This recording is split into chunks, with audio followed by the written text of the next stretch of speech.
Homeownership is such a part of the American dream, and everybody wants to try and get to that goal. Buying a home is the most complicated legal transaction most people will ever engage in their lives. Some sellers in rent-to-own transactions take advantage of that, and they create deals that are unfair to the buyers. My name is Wilmarie Serrano. I am one of CLS clients, and I'm from Philadelphia. I wanted to buy a house because I have 2 children. I didn't want to keep paying rent, and I wanted a better future for my kids. It was my first time dealing with real estate and the purchasing of a house. They said I needed better credit.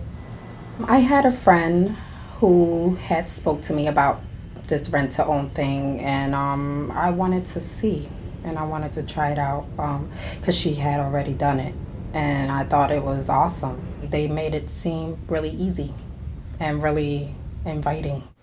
I'm Jennifer Schultz. I'm a senior staff attorney with Community Legal Services.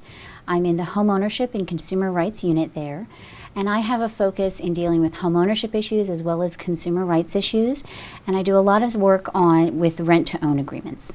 The law actually doesn't recognize the term rent-to-own. People use it to describe a lot of different transactions where a person is trying to buy a house, but they're going to be paying a monthly payment towards the purchase price, and at some point they will get a deed once they're done paying. The law calls these installment sales agreements. Even though the law recognizes installment sales agreements, I would say that there are a lot of problems, and very frequently the transactions are not done in compliance with the law. The seller frequently is the one drafting all of the documents, and they tend to write things heads I win, tails you lose. And they pick and choose half from the landlord-tenant relationship and half from the buyer-seller. And what that means is that they are putting all the burdens and responsibilities of ownership, including repairs and improvements to the property, taxes, and maybe other debts, and they expect this buyer to pay all of that. The other thing some sellers do is they ignore the rights that buyers are supposed to have when a problem develops. They're supposed to have the right to be able to cure the payments.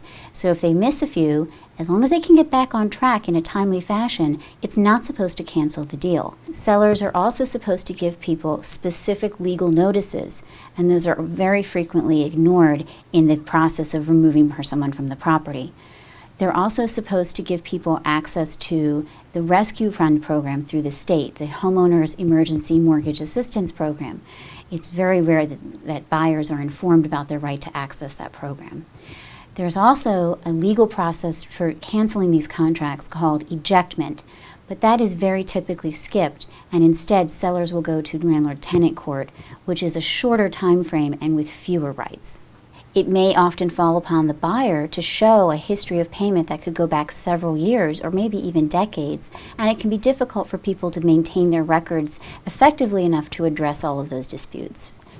I did not know nothing about title search or mortgage or going to the city hall. I never had the experience, and I never had that guidance to, speak to me about these things, because it was my first time and I was learning to do everything on my own. When a person does a mortgage transaction, there are a lot of things that happen behind the scenes that are designed to protect the buyer and the mortgage company. One of those is a title search and title insurance. And that makes sure that when you're buying the house and paying the money, that you're getting the whole house, that there isn't somebody else out there who says, hey, I own part of that. And make sure that other mortgages are paid, that outstanding taxes are resolved, that outstanding water bills are resolved, because you don't want to be buying someone else's problems on the house that travel with the house. But in a rent-to-own transaction, that step is very frequently skipped. Buyers don't know to ask about it, sellers don't offer that information, and sometimes what that can lead to is a situation where if there's a pre-existing mortgage, you could have to wind up buying the house twice, once to the seller, and then you have to pay the mortgage to keep the house going. In rent-to-own transactions, because you don't get a deed, you don't get full ownership until you're done paying, a lot can go wrong before that point. And it's very rare that I've seen people who actually get deeds. I've maybe only seen 3 in my career. The agreement was that I pay $500 down and $500 a month. And I had to be responsible for all the repairs on the home and that by 1 year I will be owning the home. The lease was month to month. It just said I was responsible for everything. They weren't responsible for anything else. I was paying extra for the water, and they were never paying it. I learned that they were not making payments on the homes. My house was not the only one. We was in a deep hole. It was scary. After that, I got a sheriff's cell in the mail.